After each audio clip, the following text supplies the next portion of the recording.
കോതമംഗലത്ത് വന്യമൃഗങ്ങളെ പ്രതിരോധിക്കാൻ പുതിയ സാങ്കേതിക വിദ്യയുമായി കോട്ടപ്പടി മാർ ഏലിയാസ് കോളേജിലെ വിദ്യാർത്ഥികൾ. താലൂക്കിലെ 5 പഞ്ചായത്തുകളിൽ ആന, കാട്ടുപന്നി തുടങ്ങിയ വന്യമൃഗങ്ങളുടെ ആക്രമണം വർദ്ധിക്കുന്ന പശ്ചാത്തലത്തിലാണ് വിദ്യാർത്ഥികൾ പുതിയ ഉപകരണം വികസിപ്പിച്ചത്.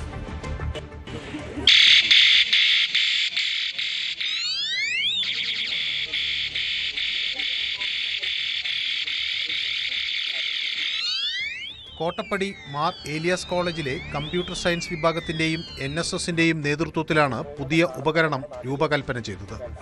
സെൻസറുള്ള ഉപകരണം വന്യമൃഗങ്ങളുടെ ചലനം തിരിച്ചറിഞ്ഞ് ഉടൻ അലാറം മുഴക്കുന്നു.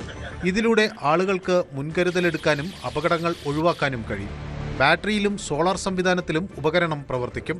അതിനാൽ വൈദ്യുതി ലഭ്യമല്ലാത്ത പ്രദേശങ്ങളിൽ പോലും ഇത് സ്ഥാപിക്കാനാകും. കുറഞ്ഞ ചെലവിൽ ഗ്രാമപ്രദേശങ്ങളിൽ ഉപയോഗിക്കാവുന്ന സംവിധാനം മനുഷ്യ വന്യമൃഗ സംഘർഷം കുറയ്ക്കുന്നതിന് സഹായകരമാകുമെന്നാണ് പ്രതീക്ഷ. തട്ടേക്കാട്, പുന്നേക്കാട് മേഖലകളിൽ ഉപകരണം സ്ഥാപിക്കുന്നതിന്റെ ഉദ്ഘാടനം ആന്റണി ജോൺ MLA നിർവഹിച്ചു.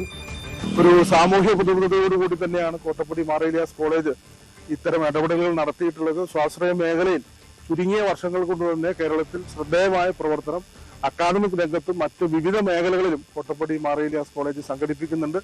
അതിന്റെ ഒരു മൗഢ ഉദാഹരണം എന്നുള്ള നിലയിൽ തന്നെയാണ് ഇന്ന് നമ്മുടെ കോതമംഗലം മണ്ഡലത്തിലെ 5 പഞ്ചായത്തുകൾ നേരിടുന്ന ഈ ഒരു വലിയ പ്രശ്നത്തെ കർഷകരുടെ ജീവനും സ്വത്തിനും സംരക്ഷണം നൽകാൻ കഴിയുന്ന നിലയിൽ എന്ത് ചെയ്യാൻ കഴിയുമെന്നുള്ള ഒരു ആലോചനയുടെ തുടർച്ചയിലാണ് കോളേജ് ഇത്തരം ഒരു ഉപകരണം, അത് കുട്ടികൾ തന്നെയാണ്, അതാണ് പ്രത്യേകം നമ്മൾ പ്രോത്സാഹനം കൊടുക്കേണ്ടത്. കമ്പ്യൂട്ടർ സയൻസ് ഡിപ്പാർട്ട്മെന്റിലെ കുട്ടികൾ തന്നെയാണ് ഈ ഒരു ഉപകരണം വികസിപ്പിച്ചെടുത്ത്. തീർച്ചയായിട്ടും ഇത് വനംവകുപ്പിന്റെ ബഹുമാനപ്പെട്ട മന്ത്രിയുടെയും വനംവകുപ്പ് മേധാവിയുടെയും ഒക്കെ ശ്രദ്ധയിലും ഈ നിങ്ങൾ നടത്തിയിട്ടുള്ള ഈ ശ്രമത്തെ സംബന്ധിച്ചും ഇതിന്റെ സാധ്യതയെ സംബന്ധിച്ചും അത് ബോധ്യപ്പെടുത്തും. വന്യമൃഗങ്ങളെ നമുക്ക് തുരത്തുക എന്നുള്ളതാണ്. കാരണം ഇപ്പോ അതിരൂക്ഷമായി നമുക്ക് മൃഗങ്ങളുടെ ആക്രമണവും ഒക്കെ ഉള്ള സാഹചര്യത്തിൽ ഒരു 10 മീറ്റർ തൊട്ട് 15 മീറ്റർ വരെ റേഞ്ച് വരുന്ന രീതിയിലാണ് ഞങ്ങളിത് നിർമ്മിച്ചിരിക്കുന്നത്.